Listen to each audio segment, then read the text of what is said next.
അയ്യോ പതുക്കെ. രാധേ, നിന്നോടൊന്ന് അവിടം വരെ ചെല്ലാൻ പറഞ്ഞു ലീലാവതി തമ്പുരാട്ടി. എന്തിനാ? ഇന്ന് ആ തള്ള വന്നില്ല അത്രേ. അവരുടെ മുറ്റം ഒന്ന് അടിച്ചു കൊടുക്കണമെന്ന്. എനിക്ക് പറ്റില്ല. അവരുടെ മുറ്റം അടിച്ചു കൊടുക്കാൻ ഞാനാരാ? അവരുടെ വലിയ കാര്യത്തിയോ? വലിയ തമ്പുരാട്ടിമാര്.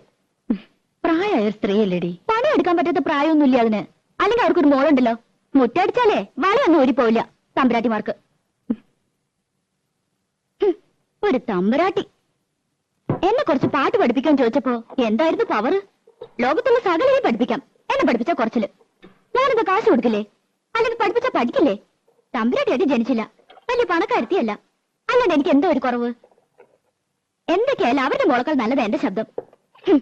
അതെങ്ങനെ നന്നാവുക? അവരല്ലേ പഠിപ്പിക്കണേ. ബേ ബേ ബേ എന്ന് പാടുന്ന കേട്ടാ മതി. ഇവരെങ്ങനെ കലാമണ്ഡലത്തിലെ ടീച്ചറായെന്ന് എനിക്കറിയില്ല. അവര് സമ്മതിച്ചാലും പാട്ട് പഠിക്കാൻ ദിവാരം സമ്മതിക്കോ? നിന്നെ കലാമണ്ഡലത്തിൽ ചേർക്കട്ടെ ഞാൻ ഇവനോട് ചോദിച്ചതല്ലേ. അത് അങ്ങനെ ഒരു പോത്ത് നല്ലതൊന്നും പിടിക്കില്ലല്ലോ. അമ്പലത്തിൽ വെച്ച് ആ പഞ്ചാരമേനം പറഞ്ഞ ശരിയാ. അട്ടയ്ക്ക് പൊട്ടക്കോളെ പിടിക്കൂ. ദിവാരം കേക്കണ്ട. കേട്ടപ്പ എന്നെ അങ്ങോട്ട് വീഴുമോ? പിന്നെ അതൊക്കെ പോട്ടെ, നീ ചെന്ന് അടിച്ചു വരി കൊടുക്ക്. പാപ്പച്ചി എന്നെ കൊണ്ടൊന്ന് പറയിക്കണ്ട കേട്ടോ. ഒന്നുമല്ലേ, നമ്മൾ 5 കൊല്ലമായിട്ട് ഈ വീട്ടിലേ താമസിക്കുന്നത്. അത് കൃത്യമായിട്ട് വാടക കൊടുക്കണ്ട്. പണിക്കാരത്തി വന്നില്ലെങ്കിൽ മുറ്റടിച്ചു കൊടുക്കാനും പീടിയെ പോവാനും തുണി തീരുമാനം രാധേ വേണം. എന്നാ വീട്ടിൽ കയറിയ ആയിത്തം, അവരുടെ അമ്പലത്തിൽ കയറിയ ആയിത്തം കണ്ടാ ഒന്നും ശരിക്കും ഓടിയില്ല.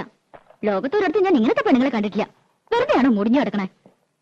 ആ ഇന്ന് അമ്മയായിട്ടാ സ്കൂളിൽ കൊണ്ടുപോണത്. അപ്പൊ രാജിയോ? രാജിക്ക് ഇന്ന് കുറച്ച് ജോലിയുണ്ട്.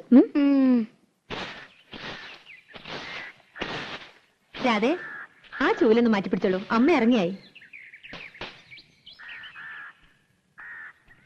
ഉച്ചക്കലത്തേക്ക് ഇത്തിരി പച്ചക്കറി എന്തെങ്കിലും വാങ്ങിക്കൊടുക്കണം കേട്ടോ.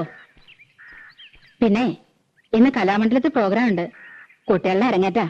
ലത പറഞ്ഞിട്ടുണ്ട്. വേണമെങ്കിൽ കൂടെ പോന്നോളൂ, കാണാം. പോകാം.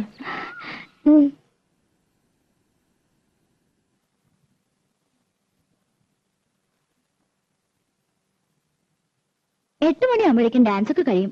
പിന്നെ കഥകളിയാ, അതൊന്നും കാണാൻ നിൽക്കില്ല. ഉടനെ പോരും. 8 മണിയായാലും 10 മണിയായാലും ദിവാരനോട് ചോദിച്ചിട്ട് പോയാൽ മതി. എനിക്ക് വയ്യ അവന്റെ മുഞ്ഞിയും മൂറും കാണാൻ. അതിനിപ്പോ എവിടെ പോയി കണ്ടുപിടിക്കാനാ? അതെനിക്കെങ്ങനെ അറിയാം? എന്റെ ഒരു തലവിധി.